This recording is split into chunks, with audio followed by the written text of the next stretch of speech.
Good morning, broadcasters. 360 seconds news and commentary for broadcast professionals is on the air. I'm Maria Koladova from TKT. Let's discuss the latest technological news with our one respected expert today, Philip Grossman. Don't forget to give the program a like.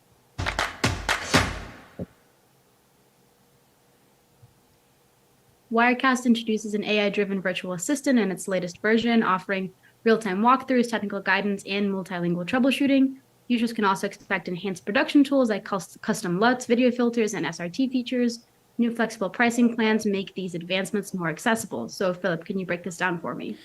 Yeah, well, it's one of the things I find interesting is there are a lot of applications now, software based, to enable you to do podcasting or television production, which, in the past you needed to have very dedicated hardware to do it, but computers today now have the processing. And I've slowly seen products like OBS and Wirecast add features and functions. This one's sort of interesting in that it's adding the AI, and it's adding the AI, I believe, I should say, in a way that helps, because most of the people who are running these pieces of software are one-man band operations. And so they're adding the features and functions to help the individuals sort of run their production.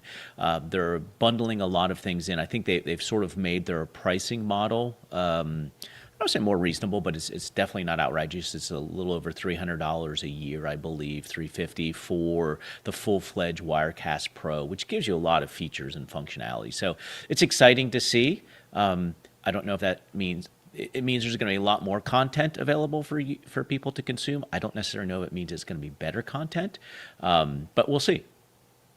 The issue of accessibility and kind of pricing keeps kind of coming up week in, week out. How is this a game changer, maybe in a way, in terms of pricing? So you think about, a piece of hardware may cost you $1,000, $2,000 to do the things that this does, or $3,000. This is now doing it all in software, single source on your laptop, and it's going to make it more accessible to smaller organizations that are starting. So, like I said, it's going to enable more content to be produced. Hopefully, it's going to enable more and better content, because those who have the skills, who couldn't get into it before, now have the technology to enable them. But we'll see. So it's exciting to see what each of these software manufacturers, are coming out with. Awesome. Now moving on to Matrox Video, which unveiled the KMLync USB keyboard and mouse switch, allowing users to control multiple systems or Matrox XDO3 IP KVM devices from one setup. Enhancing efficiency, KMLync offers seamless switching between up to 4 sources, supports large multi-monitor configurations, and declutters workspaces. So tell me a little bit about that. So we're always hearing that you're going to have to do more with less, and KVM is a sort of a way to do that. You have less desk space, and you may need to operate multiple systems, and so the KVM solution really enables you to do that. And they're just it's not an earth-shattering change, but it does, integrating into their IP system. So it's a little bit of KVM, a little bit of IP KVM. So it just gives additional flexibility for organizations to sort of adopt those models, control more things from one spot, like you're on the bridge of the Star Trek Enterprise, I guess. All right, now moving on to talk a little about NAB. At the 2023 NAB show in New York, German tech giant Lawo showcased an expanded IP portfolio, including the debut of a new product. Highlights include the home apps with versatile media processing, the Edge SDIP conversion platform, and the MC Squared UHD core platform for live performances. Additionally, the Diamond Broadcast Console offers future-proof radio broadcast solutions. So I know we don't have Mary today, but can you talk a little bit more about all that?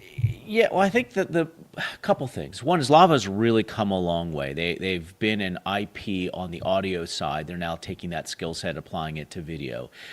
They were the second to come out with, or the first to come out with, a product that competed against Imagine's Selenium network processor in terms of an edge I/O device, as well as a network platform. And they seem to take it to that next level. That their home apps are very, very interesting. And what they've done is sort of As we move more towards IP, every computer has an IP spigot. You're not going to need dedicated hardware like their edge platform or like the SMP, although there's obviously still a market space for them.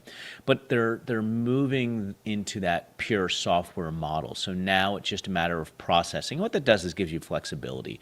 You can do UHD, you can do multi-viewer, you can do HDR processing now, software only or based in software only. So it's interesting because you can do one production and it can be a UHD product for upconverting, let's say, and then the next product you flip that server over and it becomes a multi-viewer or whatever else. So it really does provide a lot of flexibility, which again is sort of that motto that we've been hearing is you have to do more with less.